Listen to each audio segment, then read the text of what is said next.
Welcome, Jayson, to Metallarium Pages. It's a great pleasure to talk with you about the Astralborne, this new album across the eons, and more things related with the metal world. We're starting, I think, with a common question: How has the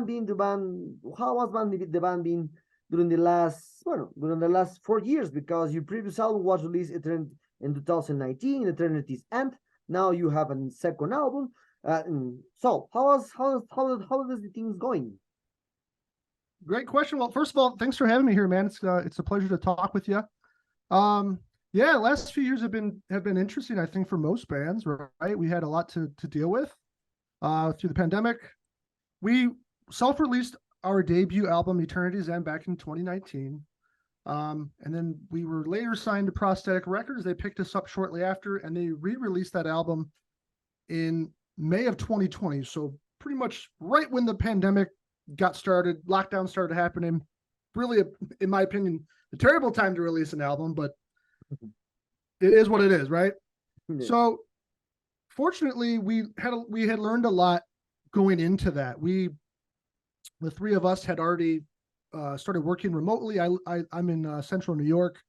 Other band members are in Ohio, Michigan. So we're kind of spread out in the States. So we had already kind of developed a way to work remotely before the pandemic. So through the pandemic, we got right to work on album 2 across the aeons.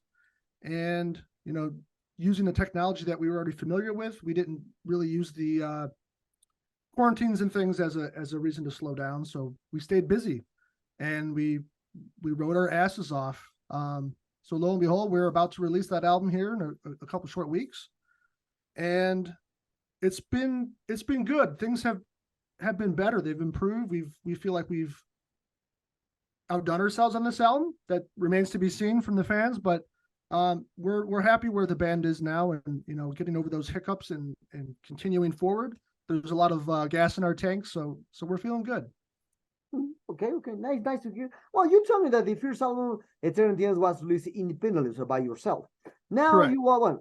Then you released this last album, your first album in May 2029, in yes, in a worse era in the last times, so COVID era. So in 2022, but just vinyl, because so why do you decide to release just vinyl through the Prosthetic Records and no whole physical formats, digipack, tapes? Well, I believe CD is an option for the new one.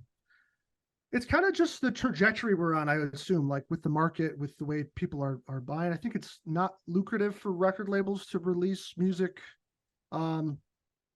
through other mediums anymore. It's unfortunate for the collector, because I can see you're obviously a collector, your lovely display back there, and myself.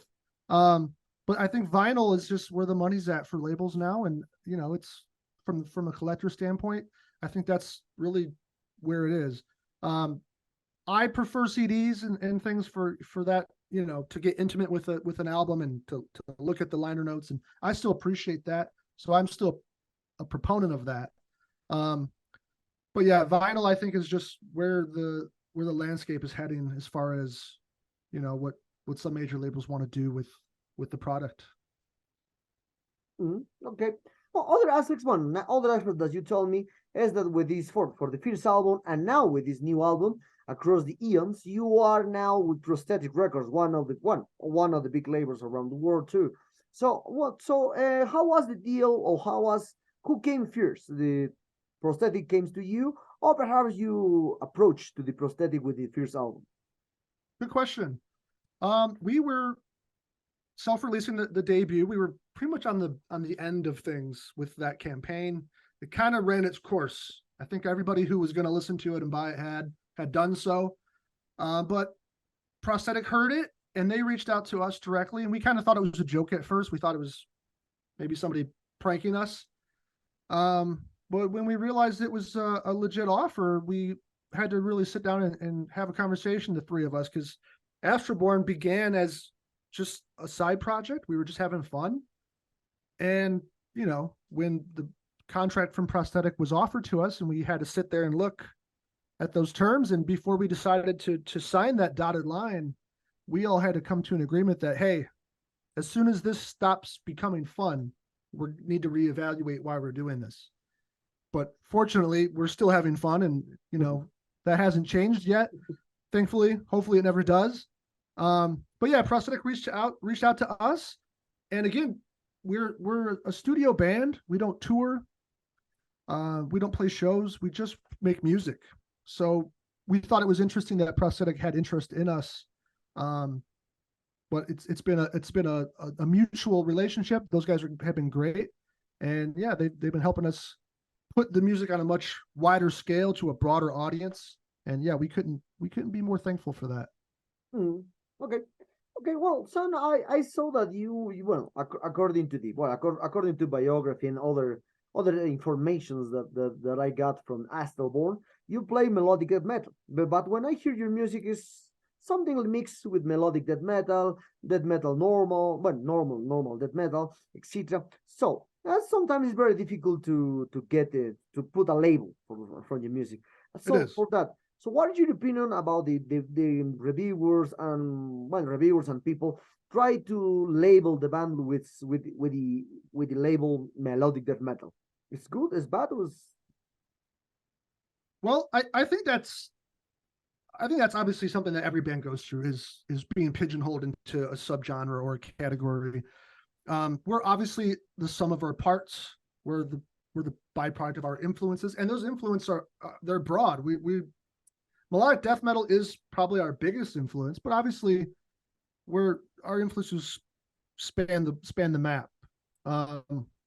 Especially our singer Paulie, he's into some really brutal stuff. And you can kind of hear that in the vocals when you say, more of a death metal approach. I think that pokes through in his vocal approach. So I think it's just a hybrid of those things. At the end of the day, I think melodic death metal probably is the most suitable tagline for us, because that's really our biggest influence. Do we do things exactly like the Gothenburg metal bands? Probably not.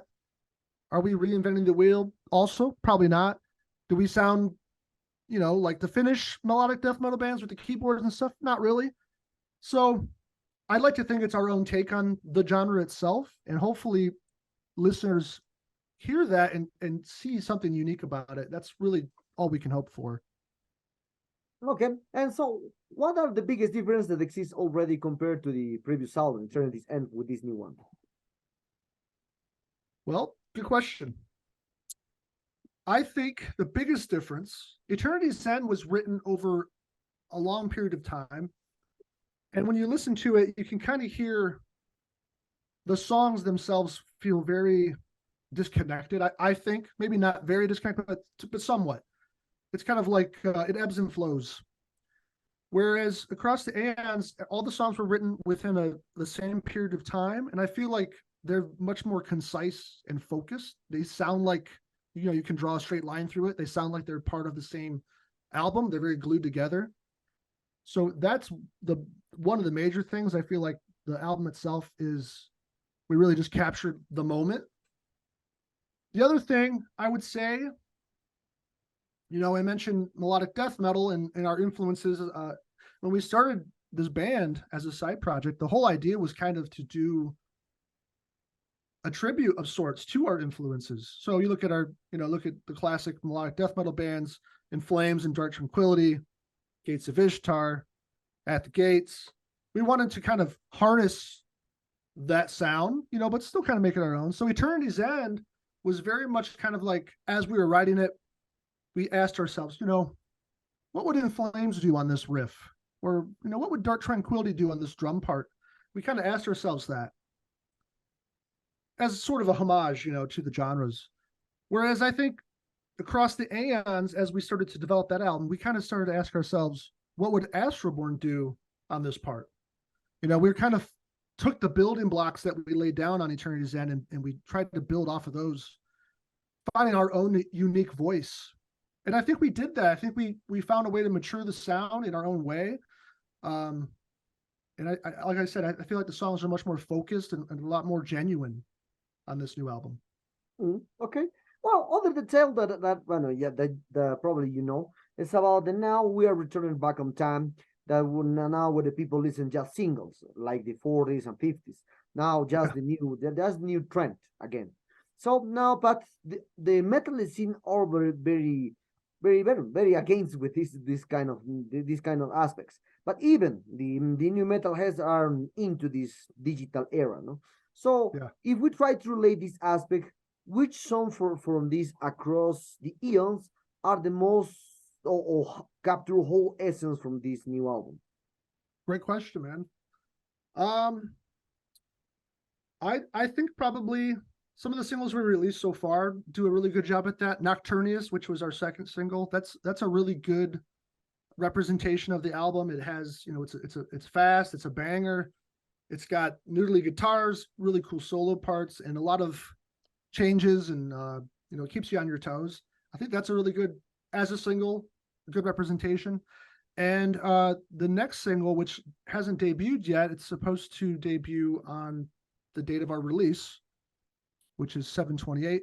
That song's called Skybreaker, and that's again a quick banger, pure Gothenburg worship.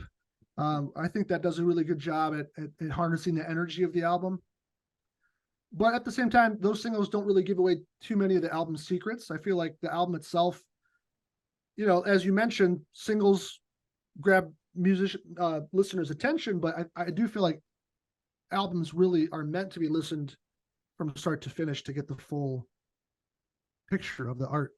And so we would obviously encourage those who are interested to hear the whole album from start to finish to see what it has to offer.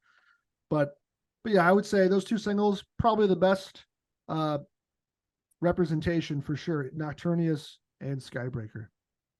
Okay. Well, perhaps the next question perhaps is a common one, because I think this last album, Across the Eons, was composed and written during the pandemic, or perhaps was a part of the last songs or from the first album. Great question. We actually, no, we didn't have any leftover songs on the last album. Well, I take that back. Let me rephrase. So when we wrote Eternity's End, we dusted off some old songs from Derek, my guitarist, him and I's first band, which was called Forever Lost. We formed that band way back in 2002, and we put some demos out and stuff. It had a very short lifespan, but we always felt like those songs never got the justice that they deserved. So when we wrote Eternity's End, we kind of took some of those ideas and repurposed them, and they turned into a couple tracks were from that era. Now, across the eons, we kind of did that again, some more Forever Lost tracks that we thought could use a modernized refresher. So again, we kind of dipped back into the old school pool and see what we could find. And yeah, those songs, those riffs and things eventually became skeletons of songs that were on the new record. So I think that's the parallel, is that, we had this kind of riff arsenal in our toolbox that we, resulted to, because, we were on a crunch time to put that new album out. We needed some inspiration. So those songs came in handy, and to see them take on new life is really cool. So that's kind of, to answer your question, that's kind of the main parallel there. We didn't really have any leftover riffs from Eternity's End itself. Everything else was written originally straight out the gate. As soon as that album was released, Eternity's End, we got hard to work on the follow-up record. Within weeks, we were already tooling around on new song ideas. Okay. Oh, but you told me the three members from Astralborne are in whole US. So how do you manage, or how the band manage the rehearsal? How they manage the live presentations? Because it's more easy when you are besides your police besides you, but it's in another city, another country. It's very difficult. So how do you manage this aspect to play live shows, etc.? Yeah, that's a great question. Well, primarily Astralborne is a studio project. We don't play live. That's not to say that we don't want to or never will. But distance obviously does make that difficult. As things stand right now, we found a way to kind of work together remotely on as far as writing music. when we record it, we get together. I usually make the drive out to those guys. It's about a 7-hour trek west. And then we kind of get in the same room and feed off each other's energy when we're actually recording, because that's when the studio magic happens. I think if the right opportunity presented itself, I could see the three of us expanding the lineup, getting a full lineup for live purposes, and potentially, bringing the act to a stage. But that's a big if, because a lot of work that goes into it. And like you said, being remote doesn't make things any easier. But as of right now, our primary goals are just to put out music, and we seem to be on that path. But like I said, never say never, never say die. It's always possible that, the band could develop into a live setting, with the right circumstances in the future. Okay. Well, you told me that this project will, until right now, is a studio project. Perhaps someday where you will play live presentation. I hope. So, talking about now the promotion of this new album, Across Eons. So, what kind of plans do you have after the release this new album? Perhaps you told me you can play live, but perhaps you have other options to play, perhaps guitar through, play truths, etc. That's a great question. Well, as of right now, we don't have any immediate plans to do anything particularly special. Outside of just continue to promote the record, trying to get it into as many people's ears as possible. We always try to think of new ways to create content and things that might engage viewers and listeners. So we have usually a whole running list of dumb, silly ideas to try. We do beer reviews, and we do different things for our YouTube channel just for fun. But as far as digital performances and stuff, we have playthrough videos and things like that for viewers. So aside from that, I think right after the album's out, we're likely going to have history repeat itself and get right back into writing mode for album 3, because we don't really have any reason to stop now. So knowing us, writing music takes a while, so it would be in our best interest to get started on it soon. I know we're inspired. I know Derek is already cooking up some riffs, so likely we're gonna get right back into writing songs for album 3 as soon as we can. Okay. Talking about other aspects, as I said in the first question. So now, as you can see now, a lot of musicians are playing or record covers from the pop area, so just no metal. Pop and talking about Radiohead, so who knows? A lot of bands. So if you have the opportunity to record for the next album in the Astralborne, which cover will you use to record pop? Yeah, good question. Well, I think we look at covers as an opportunity to provide tribute again to bands that influence us. I don't really see covers as a gimmick. Like you mentioned, some bands will cover these pop songs and do really heavy renditions of songs that you never could imagine being heavy, or that's fine, and sometimes that works. But in my opinion, I feel like it's a little disingenuous to the listener, because the listener, unless you're into pop music, what does that do for you? You know what I mean? That's not really something you're looking forward to hearing necessarily. Album 1, we did a cover of Judas Priest's Hell Patrol off Painkiller. That was fun.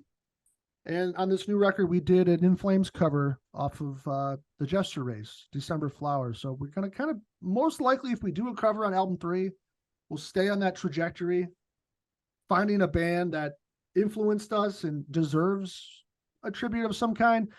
Believe it or not, when we were tooling around with ideas on what to cover for this album, we tried, I want to say 5 or so different songs from different artists. We did King Diamond, we tried an At the Gate song, we did Maiden, and a lot of those songs just weren't hitting the mark.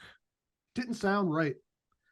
And that's hard to imagine, because a lot of metal bands do cover Maiden and stuff, and it sounds great. It didn't work for us until we found the right one that I feel like not only could we maybe do justice for, but also help the album thematically and sonically. So that was a challenge. But yeah, for album 3, I imagine, we'll likely continue in that path unless we hear from the fans that they want to hear us cover something off the beaten path. If we do, maybe we'll consider it, but as of now, we don't have any intentions on doing something weird or, jaw-dropping. Okay. So, well, Jayson, the sad times arrive at this interview. I hope you enjoyed this one like me. Well, great album, this new one. Congratulations on this one, especially for the deal with Prosthetic Records. Great guys are behind you. So I hope someday we'll see. Well, I hope someday we'll see Astralborne because it's a great music to hear live. So perhaps you want to add something to your new Latin American fans and Metallerium followers. Yeah. Well, we thank you. The more listeners, the better. And yeah, we love our fans. Anybody who wants to give us a spin, especially those in Latin America, please check it out. We appreciate your continued support. The band is growing. So, keep spreading the word if you like what you hear. And, we appreciate you.